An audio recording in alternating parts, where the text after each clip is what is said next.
India, तो इन्हें India शब्द से इतनी नफरत हो गई कि कहने लग गए अब हम पार्लियामेंट का एक सत्र करेंगे, विशेष सत्र, स्पेशल सेशन करके इंडिया का नाम भारत बदल देंगे। क्या जरूरत आन पड़ी थी? तो अब आज स्टार्टअप इंडिया को करिए ना, startup Bharat, BJP for India जो इनका ट्विटर हैंडल है उसे करिए बीजेपी फॉर भारत। बातचीत करते हैं, क्या नाम है सर आपका? निखिल जैन। निखिल जी, ये बेरोजगारी मेला क्यों लगाया गया? अब बेरोजगारी देश में जब फैली रहेगी तो बेरोजगारी मेला नहीं लगेगा तो क्या होगा? आज पकोड़े तल रहे हैं, मिर्ची के भी होंगे, आलू के भी होंगे, यही रह गए हैं। आलू के दाम इतने, प्याज के दाम इतने, रोजगार बढ़ नहीं रहे। आज सुबह ही मुझे कोई व्हाट्सएप फॉरवर्ड बता रहा था कि देखिए G20 में बाहर के नेताओं को मंदिरों के दर्शन करवा दिए, नंगे पैर चलवा दिया, अब और क्या चाहिए? अरे भैया 2 करोड़ रोजगार जो हर साल के बोले गए थे वो चाहिए। वो रोजगार कहाँ है? जो किसानों की आमदनी दुगनी करने की बात हुई थी 2022 तक, आज 2023 हो गए हैं, आज तक आमदनी दुगनी नहीं हुई है। कहा था हर घर में टॉयलेट बनाए जाएंगे, टॉयलेट तो बन गए, उनमें पानी नहीं आता है। तो इस सब मुद्दों को लेके युवा कांग्रेस सब अपनी आवाज उठा रहे हैं और मोदी जी को दिला रहे हैं कि आप देश की जनता को कुछ और वादे करके आए थे और अब जो आप निभा रहे हैं वो किन्हीं और 2 मित्रों को करे हुए वादे निभा रहे हैं। कृपया याद रखिए कि आपने क्या वादे करे थे देश की जनता से और उन वादों को निभाइए। इससे पहले आप 75 साल के हो जाएं और आप भी अडवाणी जी की तरह मार्गदर्शक मंडल में पहुंच जाए। देश की जनता के लिए कुछ करके जाइए। 9 साल से आप प्रधानमंत्री हैं, 1 और साल आप रहने वाले हैं। आपको शायद ये भ्रम है कि 6 और साल, 12 और साल और 18 और साल रहेंगे, लेकिन देश की जनता ने मन बना लिया है। 1 साल और है। 2 करोड़ साल के रोजगार बोले थे, साल के छोड़िए, पूरे 10 साल के कार्यकाल में 2 करोड़ रोजगार देके चले जाइए। लेकिन आज ही क्या दिन क्यों चुना आपने बेरोजगारी दिवस बनाने के लिए? देश की जनता ने एक आदमी को, एक चाय वाले को प्रधानमंत्री बनाया, सबसे ऊपर का पद दिया, मान दिया, इज्जत दी, माना कि हाँ ये व्यक्ति सच्चा है, ये हमारे बीच का है, ये हमें अपने 10 साल 5 साल के कार्यकाल में 10 करोड़, 10 साल के कार्यकाल में 20 करोड़ रोजगार देगा। अब मोदी जी अगर ये भूल गए हैं तो देश की जनता अगर उन्हें याद दिलाना चाह रही है तो यही शुभकामनाएं एक देश के प्रधानमंत्री के लिए बनती हैं और ये दे रहे हैं सब मिलकर। पीएम मोदी क्या पकोड़े भी हैं, पूरी पार्टी बनाई जा रही है, आप भी खाइए, थोड़े पकोड़े हैं। बीजेपी नेता कहते तो है पकोड़े तलना भी अच्छी बात है, बेरोजगारी से तो बेहतर है। बिल्कुल अच्छी बात है। देखिए इतने सारे युवा यहाँ इकट्ठे हैं, हजारों लोगों में से 5 लोग पकोड़े तल रहे हैं, 5 लोगों को रोजगार मिला हुआ है। यही देश की स्थिति है। हर साल लाखों लोग ग्रेजुएट होते हैं कॉलेज से, लॉ की डिग्री लेते हैं, डॉक्टरी की डिग्री लेते हैं, आर्किटेक्चर की डिग्री लेते हैं, लेकिन मोदी जी करने को क्या कह रहे हैं? भैया पकोड़े तल लो। लॉ में मैं जाके अपनी CRPC की बुक में से पन्ने फाड़ के पकोड़े दूं उसमें। अरे पकोड़े तो आदमी पहले भी तल सकता था। मोदी जी ने आके क्या बता दिया? रोजगार बनाओ ना, अस्पताल बनाओ ताकि उसमें डॉक्टर भर्ती हो सके, कुछ सरकारी नौकरियों की ज्यादा भर्ती करी जाए ताकि जो बच्चे लॉ पढ़ रहे हैं, इंजीनियरिंग पढ़ रहे हैं, वो सरकारी इंजीनियर, सरकारी वकील, जज, ये सब बन सके।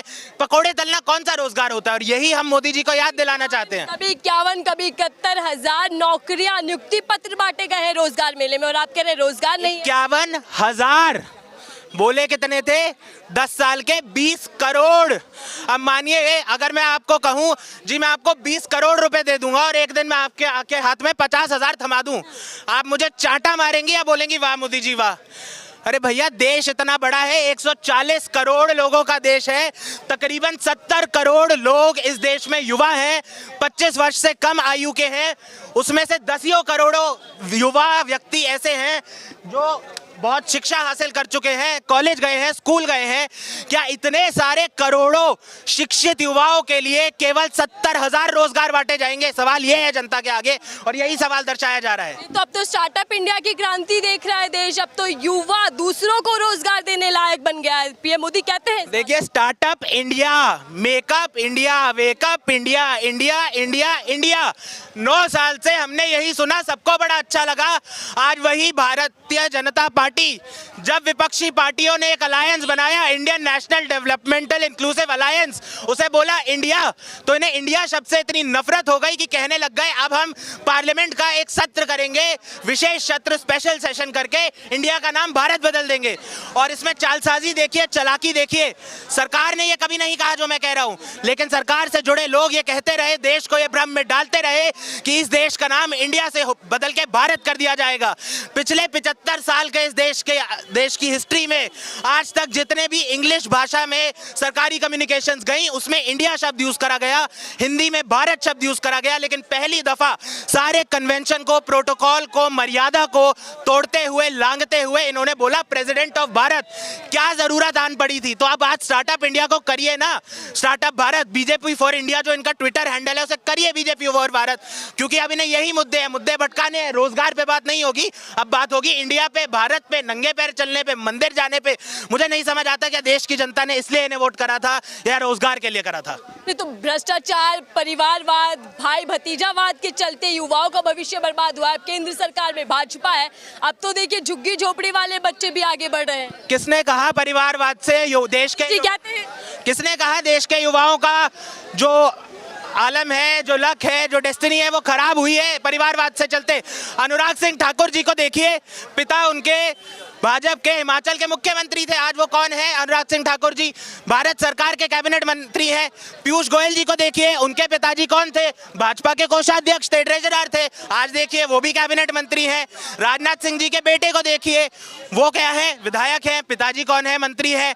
जय शाह जी को देखिए, ना कभी क्रिकेट खेला, ना IAS बने, ना MBA करा, लेकिन BCCI दुनिया की सबसे ताकतवर क्रिकेटिंग बॉडी के प्रैक्टिकल डी फैक्टो अध्यक्ष बने बैठे हैं, BCCI के सेक्रेटरी हैं। कैसे? परिवारवाद से ही है ना। कोई अमित शाह का बेटा, कोई राजनाथ सिंह का बेटा, कोई किसी का बेटा, तो परिवारवाद से भाजपा के लोगों का तो बहुत भला हो रहा है।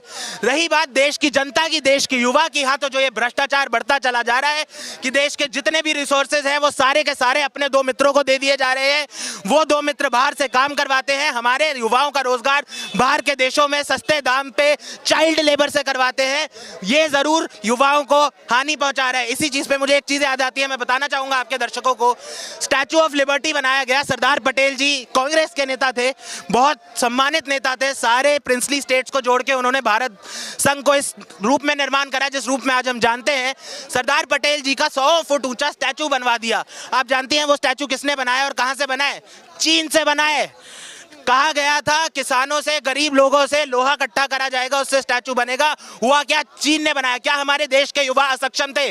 जो हमारे देश के युवा हमारे प्राचीन मंदिरों में, मस्जिदों में कलाकारी कर सकते हैं, वो आज तो सबसे बड़ी ताकत है ना सरकार की। मोदी जी कहते हैं कि युवाओं का साथ मिल रहा है, देश आगे बढ़ रहा है। देश की ताकत है, सरकार की ताकत, देश के नागरिक होते हैं तो हर युवा, हर सरकार की ताकत है।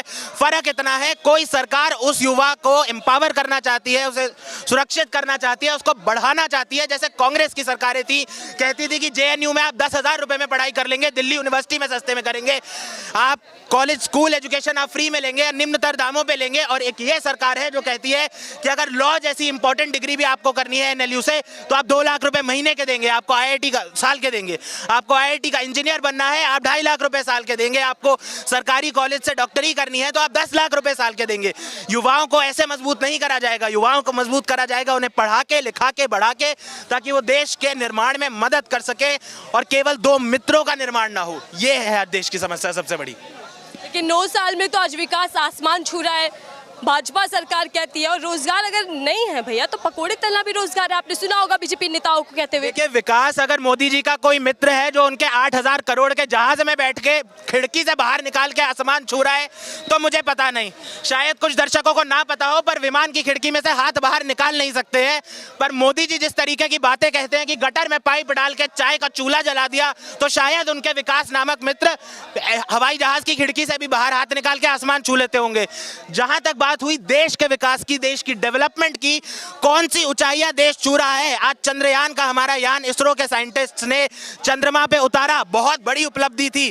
पर मोदी जी ऐसे दिखाते हैं जैसे पहली बारी हुआ, ये भुला देते हैं कि 2008 में चंद्रयान, हम चंद्र के ऑर्बिट में हम ऑलरेडी एक यान पहुंचा चुके हैं। 2014 में, 2013 में जो प्रोजेक्ट शुरू हुआ कांग्रेस सरकार में, 14 में खत्म हुआ। हम मार्स के जो मून से 10-20 गुना ज्यादा डिस्टेंस पे है उसके ऑर्बिट में, अपना मार्स ऑर्बिट में उतार चुके हैं। मंगलयान हम अपने उतार चुके हैं। तो उस गाड़ी से आप सीधा सरकार को घेरने की कोशिश कर रहे हैं? बिल्कुल घेरने की कोशिश कर रहे हैं, क्योंकि ये हमारा दायित्व है बतौर विपक्षी पार्टी। चलिए, बहुत बहुत धन्यवाद हमसे बातचीत करने